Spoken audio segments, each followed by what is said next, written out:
윤 대통령 탄핵 심판 마지막 변론을 앞둔 주말 전국 곳곳에서 대규모 찬반 집회가 열렸습니다. 정치권의 긴장 수위도 높아지고 있는데요. 관련 내용 두 분과 짚어봅니다. 박성규 정치평론가, 김종욱 전 청와대 행정관 두 분 모셨습니다. 어서 오십시오. 어서 오십시오. 네, 안녕하십니까. 예, 말씀을 드린 대로 다음 주 탄핵 심판 마지막 변론을 앞둔 이번 주말 그야말로 대규모 찬반 집회가 열렸습니다. 이렇게 여야의 주말 장외 여론전 두 분은 어떻게 보시는지 먼저 박 평론가께 질문을 드리겠습니다. 뭐 아무래도 이제 주말이 예고한 문영배 대행이 예고한 3월 중순에서 보면 한 3번 남은 것 같아요. 토요일이. 그래서 아마 이번 주 이제 집회가 있었고 네. 다음 주가 이제 3.1절이잖아요. 토요일이. 그렇죠. 그래서 3.1절 집회가 피크를 이룰 것 같고 또 아마 한 번 더 있게 되면 계속 어쨌든 지지층 결집이랄지 이게 좀 더 강화되지 않겠느냐. 참고로 오늘 집회를 제가 오면서 이게 취재된 걸 보니까 네. 대전 집회가 있었잖아요. 대전에서는 비공식이긴 합니다만 경찰이 한 17,000명 모인 걸로 주최 측은 20만 명 얘기하는데 항상 그렇듯이 좀 깎아서 들으셔야 되고요. 그림으로 보면 꽤 많이 모였어요.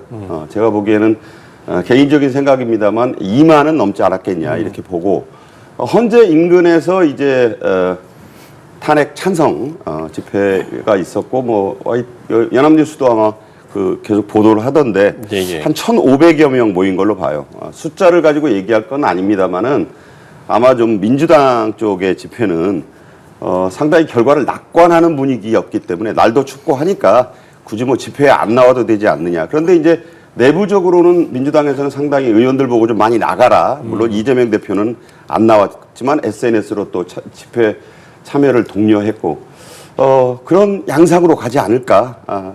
주장은 아시다시피 양쪽 다 팽팽합니다. 예.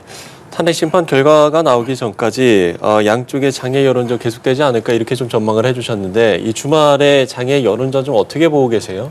예, 뭐 근데 많이 양측이 좀 지치긴 한 것 같아요. 오랫동안 집회를 해왔었기 때문에. 예. 근데 이제 25일 날 최후 변론이 있기 때문에 최후 변론을 앞두고 양 진영이 헌법재판소의 재판관들에게 여론의 어떤 방향들, 흐름들을 갖다가 좀 전달하고 싶은 욕구가 있었을 것 같고요. 네네. 오늘보다는 제 생각에도 3월 1일 또는 3월 8일 이 두 날에 집중적으로 아마 국민들 또는 지지층들이 결집할 거라 생각이 듭니다. 그 중요한 이유 중에 하나는 뭐냐면 탄핵 이후에 어떤 여론 자체가 탄핵에 찬성하는 비율이 높아졌다가 어느 시점부터 이제 탄핵에 반대하는 여론이 올라오기 시작했었거든요. 그때부터 이제 보수층 결집을 하기 시작하면서부터 소위 과거에 보이지 않았던 탄핵 어떤 반대 집회가 상당히 많이 모이기 시작했었습니다만 또 최근 상황을 보게 되면 다시 여론이 좀 반전되는 상황들이 있기 때문에 소위 양측 모두 지지층들을 결집시키는 게 가장 중요하다. 그러니까 탄핵에 대한 인용이냐 기각이냐 문제에 플러스해서 조기대선 국면으로 넘어가고 있는 상황이기 때문에 얼마만큼 우리 지지층들이 잘 모이고 있는가를 보여주려고 하는 측면들이 분명히 있습니다. 예. 그래서 이런 상황 자체가 자기 의견들을 표출하는 건 좋습니다만 헌법재판소를 공격한다거나 아니 민주주의를 허무는 방향으로 가지 않는 좀 상식선의 집회가 됐으면 좋겠다 이런 생각을 하게 됩니다. 네, 두 분 다 4월 1일과 8일 좀 집중적인 결집을 예상을 해주셨는데 이제 오는 25일 10일차 기일에는 윤 대통령과 정청래 법사위원장의 무제한 최종 진술이 예정이 되어 있습니다. 윤 대통령은 구치소에서 자필로 최후 진술을 준비하고 대리인단과 전략을 논의를 했고요. 또 국회 측도 회의를 이어가면서 마지막 변론 대비에 나섰습니다. 양측이 10일차 기일 어떤 메시지를 준비 중일까요? 지금 윤 대통령 뭐 자필로 쓰고 있다 이런 말씀하셨는데 네. 좀 더 구체적으로 취재된 걸 보니까 40여 분 정도 할 것 같은 원고를 좀 준비하고 있다. 네.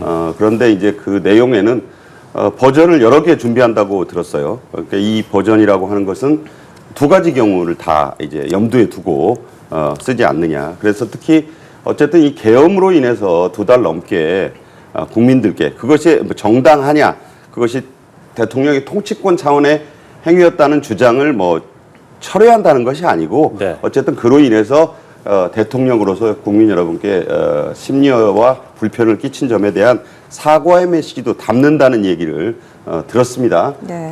그게 이제 어떤 언론에도 보도가 됐고 그 다음에 이제 아까 말씀드린 대로 여러 상황에 따른 메시지를 준비하는데 이게 이제 시간 제한, 무제한이라고 하셨는데 이 무제한이란 말은 문영배 헌법재판소 소장 대행이 한 말이에요. 왜냐하면 초시계까지 준비하고 대통령 발언을 분단위로 체크를 하면서 들어가세요. 뭐 이렇게 이 비난을 좀 받았잖아요. 예. 뭐 그렇게까지 해야 되느냐. 그래서 뭐 어떤 인용에 따르면 어떤 주장은 또 무슨 일제 재판관 얘기도 나오고 해서 부담을 많이 느낀 것 같아요. 그래서 특별히 무제한, 제한을 두지 않겠다. 우리가 뭐 뷔페 가가지고 무제한 먹는다 그래서 뭐 정말 5-6시간씩 하는 거 아니잖아요. 박근혜 대통령, 전 대통령의 경우에는 본인이 하지 않고 대리인단이 4시간 30분 했습니다. 근데 아직까지 예단하긴 힘들어요. 그러나 대개 그 정도 준비하고 있는 것 같고, 국회 소추인단, 그러니까 민주당 측에서는 5분씩 하라고 해서 한 15분에서 20분 정도의 원고를 준비하고 있다 이렇게 들었습니다. 아마 기존의 주장에 대한 것들이 서로 닮지 않을까. 그러니까 이제 계엄에 대한 정당성에 대한 주장과 여러 가지 그 증거 진술 등이 엇갈리는 부분을 윤 대통령은 준비할 것이고, 네. 그래서 이것이 어쨌든 인용이 돼서 파면될 만한 정도의 중대한 사유는 아니지 않느냐, 이 점을 당연히 주장을 한다고 들었고요. 그다음에 이제 국회 소추인단은 어쨌든 이것은 헌법과 법률을 위반한 그런 사유에 해당한다는 점을, 아무래도 뭐 기존 주장을 담을 텐데 시간을 제한을 두지 않겠다고 하니까 앞으로도 좀 더 바뀔 가능성이 있습니다. 여론이 앞으로도 20일 남았잖아요. 이 선거 예상 시점까지. 그렇기 때문에 그게 뭐 꼭 한 40분 하고 끝나고 뭐 15, 20분 하고 끝나고 이렇게는 안 보고요. 분량은 더 늘어날 수 있다 이렇게 봅니다. 예. 윤 대통령과 국회 측 11차 기일에도 추가적으로 또 생각해 볼 수 있는 메시지 있을까요? 뭐 제 생각에는 윤 대통령이 사과할 거라 생각하지 않아요. 예. 사과가 불가능하죠. 지금까지 본인이 한 변론들이 있는데 국민들이 봤을 때 본인의 계엄은 정당한 계엄이었고 경고성 계엄이라고 얘기했었는데 갑자기 마지막 날 최후 변론을 할 때 사과를 하면 되게 웃긴 거 아니겠어요? 그리고 국민의힘 같은 경우도 마찬가지인데 한동훈 그 당시 당대표가 계엄은 위헌 위법하다고 얘기했습니다. 권성동 원내대표도 계엄 잘못이라고 얘기를 했습니다. 근데 그 다음에 권영세 비대위원장은 아주 기괴한 얘기를 해요. 계엄은 잘못인데 탄핵은 안 된대요. 그러니까 죄는 저질렀는데 처벌은 안 된다는 얘기랑 동일한 얘기거든요. 근데 계엄이라는 문제와 관련해서 사과한다는 건 소위 요건이 안 되는 계엄을 본인이 선포했다는 거 아니겠습니까? 그럼 본인 스스로 자기 입으로 나는 위헌적인 행위를 했어요라고 최종 변론에서 얘기를 하는 상황이기 때문에 저는 그 얘기 절대 할 수가 없을 거다. 왜냐하면 그럼 헌법재판관한테 나는 헌법을 어겼으니까 거기에 합당한 처벌을 해달라고 얘기할 수밖에 없는 상황이기 때문에 그건 힘들 거라는 생각이 들고, 아마도 지속적으로 계엄은 정당했다. 그리고 계엄은 경고해놓고 평화적으로 진행을 했다. 뭐 이런 식의 다음에 모든 잘못이라고 하는 측면은 나보다는 오히려 부하들이 내 말을 잘못 이해해서 진행했다. 그러니까 일관된 내용들을 할 거라는 생각이 들고요.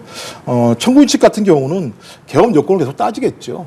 계엄 요건과 관련해서 전시나 사변에 준하는 상황이 아니었다라고 하는 부분들은 뭐 이미 윤석열 정부의 국무위원들이 다 얘기하고 있는 내용들이고, 국무회의 같은 경우도 거의 국무회의 형식을 갖추지 않았다라고 한덕수 총리부터 소위 충암파를 제외하고는 다 그렇게 얘기를 한 상황들이 있고, 더 중요한 부분들은 국회나 선관위의 기능을 마비시키기 위해서 군인을 파견한 부분에 대해서 윤석열 대통령이 자기 입으로 그걸 얘기를 한 측면들이 있습니다. 거기다가 국회의원과 민간인 체포라고 하는 부분 같은 경우도 지금 다양한 사실들이 발견되고 있기 때문에 이러한 모든 요건 자체가 반헌법적인 행위를 했었기 때문에 직을 유지했을 때 군 통수권자로서 또는 행정부를 통할할 만한 이런 일이 벌어졌을 때 국민들에게 엄중한 이익을 위반할 수 있다라고 하는 측면들을 강조할 거라고 생각을 합니다. 예. 자, 과연 어떤 메시지가 나올 것인지 다음 주 화요일에 이 헌법재판소의 국민들의 눈과 또 귀가 집중이 될 것 같습니다. 자, 그런가 하면 이제 변론 종결부터 2주 정도 지금 이제 선고 시점이 전망이 나오고 있잖아요. 이 선고 시점에 변수는 없겠습니까? 어떻게 좀 전망을 하세요? 당연히 변수가 있을 거라고 봅니다. 지금 문영배 헌재 소장대행은 만장일치 결론을 지금 유도하려고 한다는 얘기가 계속 들려요. 박근혜 전 대통령의 경우에도 만장일치였고, 가급적 이게 그렇게 되기를 바라고 있는 것 같습니다. 그렇지만 지금 헌재의 그 여러 변론기를 거쳐 오면서 네네. 지금 엇갈리는 진술들이 있었고 이른바 홍장원 메모에 대한 논란도 있고 그 자체가 그래서 이런 것들에 대한 그 재판관들 사이의 의견이 다소 지금 엇갈리고 있다는 얘기가 들려요. 그래서 문영배 대행이나 같은 날 임명된 이미선 재판관이나 4월 18일이 이제 퇴임인데 그때까지는 시간적 여유가 있기 때문에 굳이 뭐 3월 15일로 못 받기도 좀 뭐한 상황이에요. 중순이라고 했으니까. 그런데 15일이 토요일, 16일이 일요일입니다. 그래서 굳이 이 토요일, 일요일까지 이 헌재를 열어서 해야 되겠느냐. 그게 무슨 지금 뭐 졸속이라는 얘기까지 나올 정도로 그렇게 서두를 이유는 없지 않느냐 이런 얘기가 나와요. 어차피 이걸 한 달 미루자는 것도 아니고.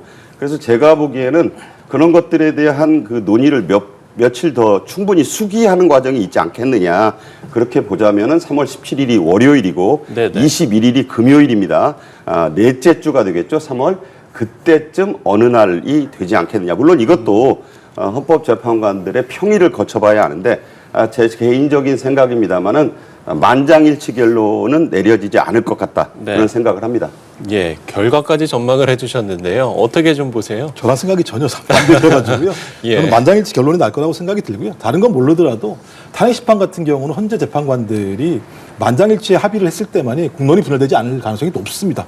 저는 만약에 헌법재판관들이 그런 상황들을 도외시하고 자기 개인들의 성향이나 판단에 따라서 자기 것을 고집한다고 했을 때 어떤 헌법재판소가 헌법을 지켜야 되는데 오히려 국민들을 분열시키는 상황으로 가기 때문에 저는 8대0 합의된 결론을 도출할 거라고 생각이 드는데 그런 것 때문에 아마 시점 자체에 대한 유동성이 있을 거라고 분명히 생각이 듭니다. 근데 예. 헌재가 초반에 한 얘기가 있습니다. 모든 걸 다 제쳐서 대통령 탄핵 심판에 집중하겠다고 얘기를 분명히 했습니다. 그러니까 대통령 탄핵 심판은 어떤 심판보다도 매우 중요하기 때문에 중대하고 정확하게 다뤄야 합니다만 또 신속하게 다뤄야 됩니다.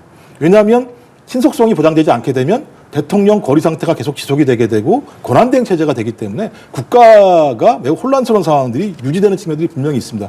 그래서 지난 노무현 전 대통령 같은 경우는 7회 정도의 변론을 거쳐서 14일 정도의 평일을 통해서 결정을 했었고 박근혜 전 대통령 같은 경우는 17회나 진행을 했었죠. 왜냐하면 거긴 15가지의 사건이 걸려 있었기 때문에 이 사건 하나하나에 대해서 평의를 통해서 다 하나하나 합의를 봐야 되는 측면이 있었기 때문에 좀 변론기일이 많았었고 대신 이제 11일 만에 예, 결정을 11일 한 만에, 측면이 예. 있습니다. 이번 같은 경우는 11차 변론을 거치게 되는데요. 저는 아마도 2주 정도의 시간 정도가 소요될 거라는 생각이 들고 그리고 지금까지 계속 문영배 재판관이 한 얘기가 뭐냐면 내가 하는 얘기는 나의 개인적인 얘기가 아니라 8인 헌법재판관들이 평의를 통해서 만장일치로 합의한 내용들이라고 줄곧 얘기해 왔었기 때문에 저는 이런 내용들의 기조를 가지고 기존의 두 번의 대통령 탄핵 심판과 유사하게 11일에서 14일 만약에 늦는다고 하더라도 17일, 18일 이내에 최종적인 판결을 내려서 아마도 3월 중순에 대통령 탄핵에 대한 인용이냐 기각이냐 결정이 될 것 같아서 이게 결정이 된다면 아마 5월 중순 이전에는 조국 대선이 열리게 되는 과정으로 가게 될 거라 생각이 듭니다. 예, 그런가 하면 대통령 대리인단에 이어서 국민의힘도 공수처의 영장 논란을 문제 삼았습니다. 왜 중앙지법에서 서부지법으로 영장 청구 기관을 옮겼냐라는 건데요.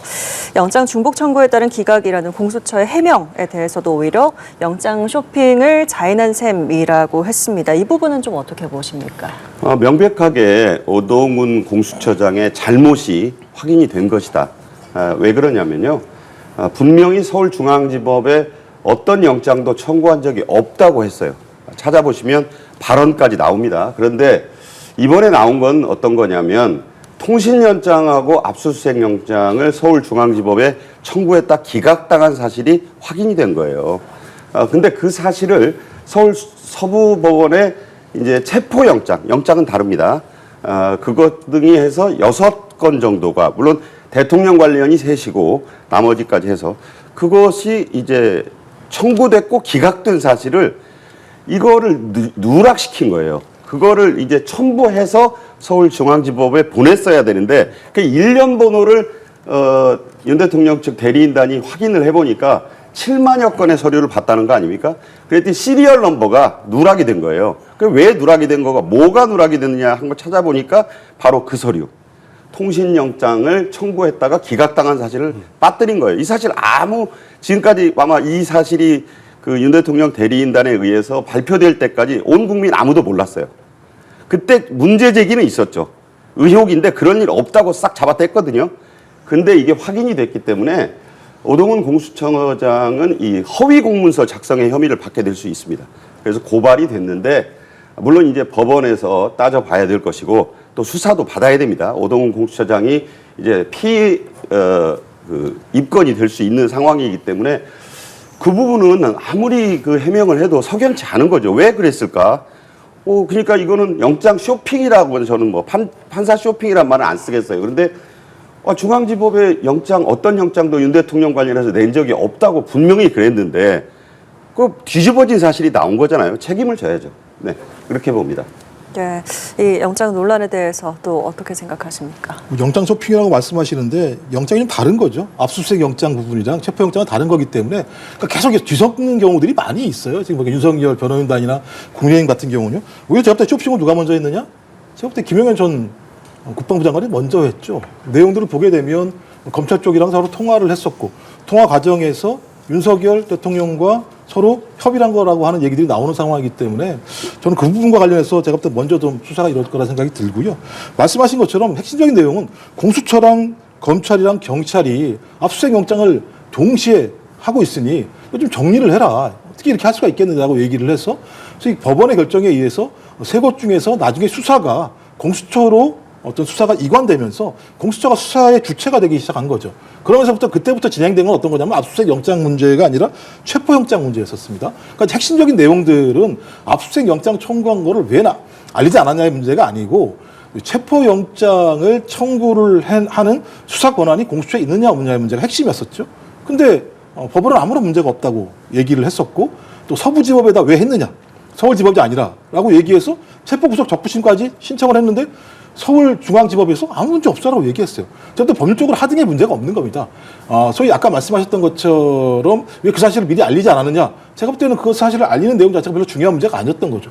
이 문제를 제기했던 내용들의 핵심은 수사권 문제랑 왜 서부지법에 했냐의 문제인 건데 지금 나오는 얘기에는 소위 압수수색 영장 문제를 얘기하는 거거든요. 이게 막 섞으니까 남들이 보면 대단히 큰 잘못을 한 것 같습니다만 이건 다 별개의 사안들입니다. 말씀하신 것처럼 국민의힘이 공수처장 고소고발 하셔가지고 수사 받으면 결과가 나오겠죠. 하지만 이게 지금 진행되고 있는 소위 내란 범죄의 행위랑 저는 하등에 무슨 상관이 있는지 잘 모르겠어요.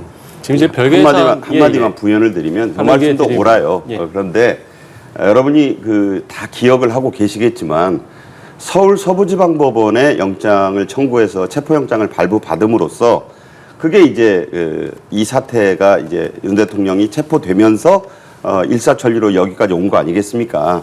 그러다 보니 이게 첫 단추가 되는 거예요. 그러면 서울 서부지방법원에 처음부터 한 것이 아니라는 것을 그때도 의혹 제기가 있어서 그런 적이 있느냐. 물론 체포영장 말씀을 하시는데 통신영장을 먼저 내본 거예요. 중앙지법에. 그러니까 공수처장도 알았던 겁니다. 공수처 법에 따르면 1번 서울중앙지방법원이라는 걸 알고 냈어요. 거리를 따져보면요. 그 한남동 그 공관이나 관저나 서울지방법원이나 중앙지법이 거리가 비슷합니다. 그 주소지가 가깝다는 것도 그 두 번째 얘기고. 그래서 이게 통신영장은 사실 웬만하면 나와요. 근데 이게 기각 당하니까 당황했던 겁니다. 압수수색 영장도 안 나오고 기각 수사권 문제가 있기도 하고 그러니까 그때는 안 나왔어요. 그러니까 훨씬 수위가 낮고 쉽게 나와야 되는 이 통신영장 압수수색 영장이 기각 당하니까 이거 안 되겠네 하고 서울 서부지방법원으로 갔다는 의심을 사기에 충분한 행동이잖아요. 그리고 그때 국민의힘뿐만 아니라 여러 그 언론에서도 이런 문제를 제기했었어요. 그러니까 아니라 그랬잖아요. 중앙지법의 영장 청구 자체를 한 적이 없다 그랬잖아요. 그 말을 뒤집은 거에 대해서는 인정을 할 건 하고 그 뒤에 그게 이제 대통령이 체포되니까 그 뒤에는 나머지 경우에는 이게 이제 기정사실로 대통령이 체포됐구나 하면서 법원이 그 뒤에 구속영장이라든가 또 중앙지법에 의한 체포 적부심이라든가 그 대세에 따라간 측면이 있는 거예요. 그런 점을 지적을 하는 것이고 첫 번째 잘못한 부분을 인정을 해야죠. 예. 왜 인정을 안 합니까? 이제 민주당에서는 지금 이제 이 사법조차를 트집지 않는 의미 없는 몸부림이다. 이제 이렇게 비판을 하고 그렇게 있습니다. 앵커가 말씀하시면 안 되죠. 몸부림이라니요. 몸부림은 아니고. 민주당에서 이야기하는. 그러니까 절차, 할 주장을 하는 겁니다. 서로가. 민주주의에서 중요한 것은요, 정의로운 것만이 아니고 정의롭게 보이는 것도 중요한 거예요. 절차가 중요한 겁니다. 절차를 무시하고 본질이 똑같다고만 하시면 안 된다. 이런 말씀을 분명히 드리는 겁니다. 예, 알겠습니다. 예, 마찬가지로 발언 기회 드리겠습니다. 예. 그러니까 저는 이 부분 관련해서 그러니까 공수처에다가 국민의힘이 얘기를 해서 처리하면 되는 문제라는 생각이 들어요. 전 이 문제가 대통령의 내란 범죄 행위랑은 전 별건이라는 생각을 가지고 있고요. 그다음에 대통령 스스로가 적법하게 발부된 체포영장을 다 거부한 거 아니겠습니까? 그다음에 예를 들면 나오라고 3번이나 얘기했음에도 불구하고 본인이 그 소환에도 응하지 않았었고 체포영장에도 응하지 않았었고 그러면서 많은 국민들이 대통령은 법 외에 있는 거냐 우리 헌법에서 법 앞에 평등하기 때문에 소위 특수계층, 특수계급을 인정하지 않는다라고 얘기했음에도 불구하고 그 당시 보여줬던 대통령과 경호처의 행태는 법 위에 대통령이 존재한다라는 생각들을 들게 했던 측면들이 꽤 있습니다. 저는 이런 부분에 대해서 겸허하게 반성하고 난 다음에 말씀하신 이 공수처 같은 경우 법원이 맨 처음 얘기한 건 뭐냐면 3군데가 왔으니까 조정을 해서 하라고 얘기했다. 그 부분에 대해서 왜 그러면 공수처가 사실로 얘기하지 않았는가? 이 부분에 대해서는 공수처에 물어보면 될 거라는 생각이 들고 그 위에 벌어졌던 체포영장 문제나 구속영장 문제 같은 경우는 적법하게 청구했고 적법하게 발부가 돼서 지금 구속 상태에서 수사가 진행되고 있기 때문에 이 문제는 내란 범죄나 하등의 문제가 없는 거다. 그러니까 계속 이렇게 문제 제기하는 부분들은 오히려 헌법재판소 등 사법기관에 대한 불신을 계속 제기함으로써 이후에 헌재 결정들에 불복하려고 하는 빌드업이 아닌가라고 하는 제기들을 하고 있거든요. 예. 그러면 이런 말씀하시기 전에요. 그런 말씀하셔야 돼요. 헌재가 결정하면 무조건 따르겠다. 좀 그럼 그것을 전제로 해서 다른 부분에 대해서도 소위 사법적 판결에 따른 결정에 대한 유무죄 또는 아니면 적법 부적합에 대해서 판단할 수 있는 근거들에 대해서 서로 쌍방이 인정할 수 있을 거라고 생각합니다. 예. 자, 두 분과 정치권 이야기 나눠봤습니다. 박상규 정치평론가, 김정욱 전 청와대 행정관 두 분과 이야기 나눠봤습니다. 오늘 말씀 고맙습니다.